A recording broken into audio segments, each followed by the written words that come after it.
Welcome back, welcome back. At the beginning of this week, hopes for reaching a deal at the Copenhagen Climate Summit seemed pretty bleak, but now there is some fresh optimism in the air after US President Obama and Chinese Prime Minister Wen Jiabao both said that they would be attending the talks, armed with proper targets for carbon emissions. So what are the chances of success?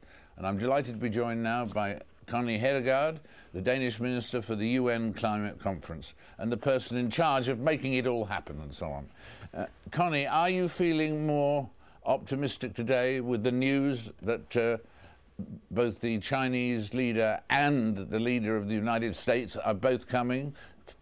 We don't know exactly for how long, but are both coming to the conference? Yes, it's basically very good news. I mean, compared to only a few months ago, who would have thought that both the Chinese leader and the American leader would attend Copenhagen? Basically, that's a very encouraging sign, I believe. Do you think it means that there might be a treaty, or the best we can hope for is a deal rather than a treaty? I think it's going to be very, very difficult to get a treaty for different complicated reasons.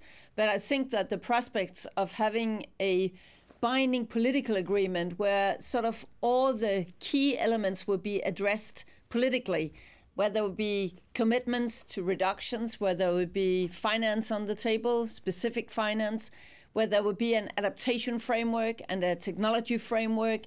All these elements will have to be included in what the governments agree upon in Copenhagen on the 18th of December. And yes, I believe that that is still doable. Well, that's an exciting thought. What about the United States are saying 17% is what they're offering. Others are saying because they've chosen a different date, it's really only 4% by the standards of the other members who are there. Do you agree with that? Yes, it's clear that what President Obama has said is exactly what is in Congress right now in the so-called Waxman-Markey bill, and that is -4 compared to 1990. So in many ways we could say that is not enough. The US should sort of deliver more. On the other hand, we must also acknowledge that because they sort of came in very late to this process and maybe also wasted 8 years during the Bush administration, then they have to do quite a lot up to 2020 to achieve the reduction compared to where they are today.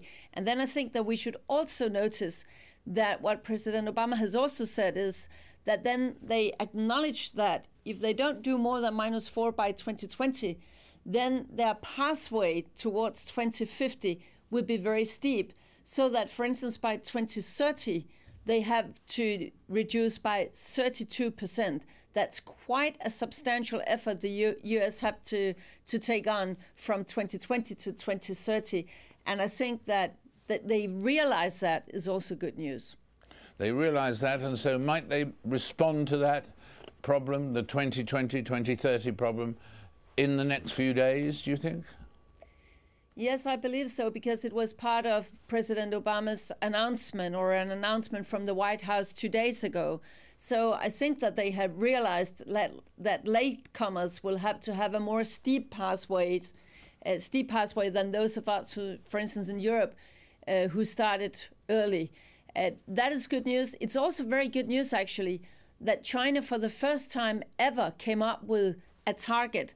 And it's very complicated to sort of define that target, but the political thing is that for the first time ever, China said internationally, we are going to commit internationally to a target.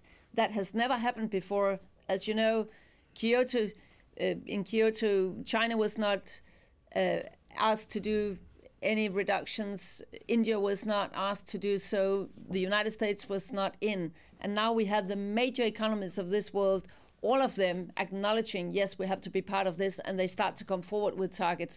That is very, very good news. That is good news indeed. At the same time, of course, we did see in Kyoto that there were countries who made pledges at Kyoto which they wriggled out of later. That's a danger, isn't it? There are so many dangers here, and you are right that there were pledges in Kyoto as well as at too many other international conferences that were not fulfilled later. That is why, for instance, when we talk about the financial part, we will have to take care that the pledges will actually be followed up with action, with deliveries, specific deliveries, immediately after Copenhagen. That is what we are putting quite some effort in securing right now. And I think that one thing is reductions, but actually during the next 2 weeks, the main issue will be how can we handle finance. There's a survey here, I've got an October survey of Americans. 64% of Americans don't believe that humans are responsible for climate change, and 33% don't believe the Earth is warming at all. These doubts are surprising, perhaps, but is there any possibility that we overemphasize the problems we're facing? I don't believe that, but I'm a politician, I'm not a scientist, but I believe that we must listen to what science tells us, and if we listen to them, then I believe that we cannot run the risk of doing nothing. Also, it would be very stupid, because say that those who are still skeptic, say that they were right.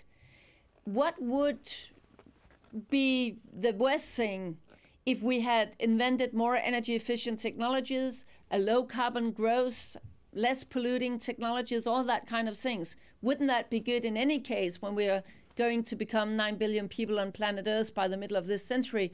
Whereas if the science is right, then it would be absolutely devastating to the whole world if we did not start to act now on the science, on the knowledge that is lying before us. Connie, thank you very much indeed for that. We really appreciate it. Thank you for joining us, and we hope you have a very successful December. Thank you very much. We hope the same. It was enough to make a Vogon spacecraft commander miss the turning for the hyperspace bypass, whatever that means. The news that Irish author Owen Colfer had been asked to write the 6th book in Douglas Adams' globally treasured series, The Hitchhiker's Guide to the Galaxy, excited fans across the universe and beyond. Douglas Adams died in 2001, and the majority of his devoted, some would say absolutely overpassionate, readers thought the series was at an end. But no, Owen was invited to write book number 6 of the trilogy. That was Douglas Adams' throwaway. And here it is. This is the book, and this is the man.